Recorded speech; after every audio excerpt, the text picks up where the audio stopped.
బాబాసాహెబ్ అంబేద్కర్ని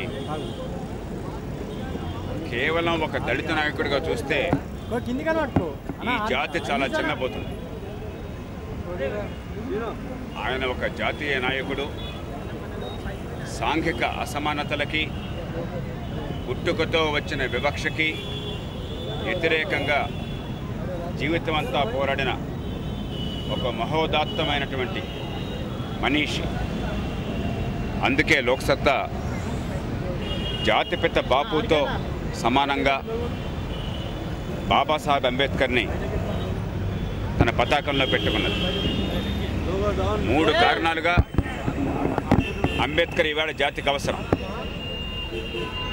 కొంతమంది అవకాశాలన్నీ ఉండి ఆకాశాన్ని అంటుకుంటుంటే, అంబరాన్ని చుంబిస్తుంటే, మరెందరో అవకాశాలు లేక పుట్టుకతో వివక్షకు గురై అధపాతాలను కుంగిపోతున్నారు. కొంతమందికి ఆర్థిక ప్రగతి ఉండి మిగిలిన వాళ్ళకి విద్య లేక అవకాశాలు లేకుండా ఉంటే ఈ దేశంలో అభివృద్ధి అసాధ్యం. అంచేత ప్రతి బిడ్డకి మంచి ప్రమాణాల విద్య, కేవలం విద్యా హక్కు చట్టం చేస్తే చాలదు. ఈవేళ కోట్ల మంది పిల్లలకి స్కూళ్ళల్లో, కాలేజీల్లో చదువు కావాలన్న కోరిక ఉన్నది.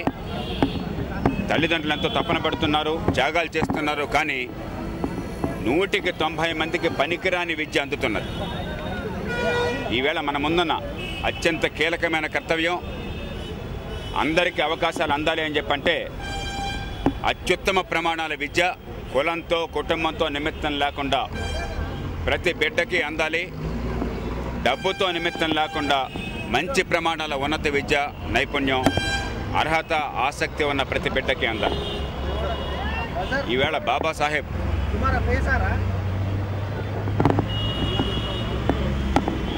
మరణించిన ఏమంటారు వర్ధంతి. ఈ వర్ధంతి సందర్భంలో మనం తీసుకోవాల్సిన ప్రతిజ్ఞ కేవలం అంబేద్కర్ పేరును గుర్తుంచుకోవడం కాదు, మొక్కుబడిగా ఆయనకు దండలేయడం కాదు. ఈ దేశంలో ప్రతి బిడ్డకి మంచి విద్య అందించడం. విద్య అందించాలని ఒప్పుకుంటున్నాం ఇప్పుడు ఇంతకాలానికి ఆలస్యంగా. కానీ మంచి విద్య అందరికీ అందించాలని ఇంకా ఒప్పుకోవటం లేదు. దానికి తగ్గ వ్యవస్థను ఏర్పాటు చేయలేదు. రెండోది, బాబాసాహెబ్ జీవితం అంతా పోరాడింది రాజ్యాంగ విలువల కోసం. ఆయన కేవలం రాజ్యాంగ నిర్మాత మాత్రమే కాదు, చట్టబద్ధ పాలనకి, రాజ్యాంగ విలువలకి కట్టుబడి ఉన్నాడు. ఈవేళ సుప్రీంకోర్టు నుంచి మామూలు స్థాయి దాకా రాజ్యాంగ విలువల్ని తొంగలోకి తొక్కుతున్నారు. ఆ రాజ్యాంగ విలువల్ని, వ్యక్తి స్వేచ్ఛని, ఆ స్వేచ్ఛతో కూడిన బాధ్యతని పాటించేటువంటి అవసరం ఈవేళ దేశమంతటా ఉన్నది. చివరిది, ఆయన జీవితంలో బౌద్ధాన్ని తీసుకున్నది హేతువాదానికి నిదర్శనంగా.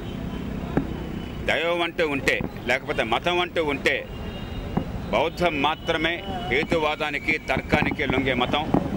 అదొక్కటి మాత్రమే మనిషి జీవితంలో అన్ని కోణాలని స్పృశించే మతం అని పూర్తిగా మనస, వాచ, కర్మణ నమ్మి ఆయన బౌద్ధాన్ని స్వీకరించాడు. 2500 సంవత్సరాల క్రితం ఒక మహోన్నత వ్యక్తి ఈ జాతిని పునీతం చేశాడు. మానవాళికి ఓ అద్భుతమైన మార్గాన్ని చూపెట్టాడు.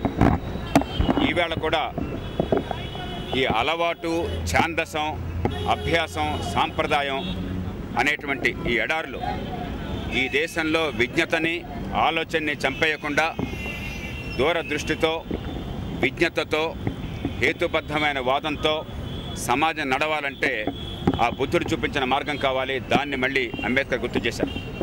అంబేద్కర్ వర్ధంతి సందర్భంగా లోక్సత్తా పార్టీ తరఫున ఈ రాష్ట్రంలో, దేశంలో రాజ్యాంగ విలువలు కాపాడాలని కోరుకునే అందరి తరఫున ఆయన స్మృతికి నివాళులు అర్పిస్తూ విద్య, హేతువాదం, రాజ్యాంగ విలువలు ఈ మూర్తిని పెంచడం, పరిరక్షించడమే అంబేద్కర్ నివాళిని భావిస్తూ మీ అందరికీ నమస్కరిస్తూ సెలవు తీసుకుంటున్నాను.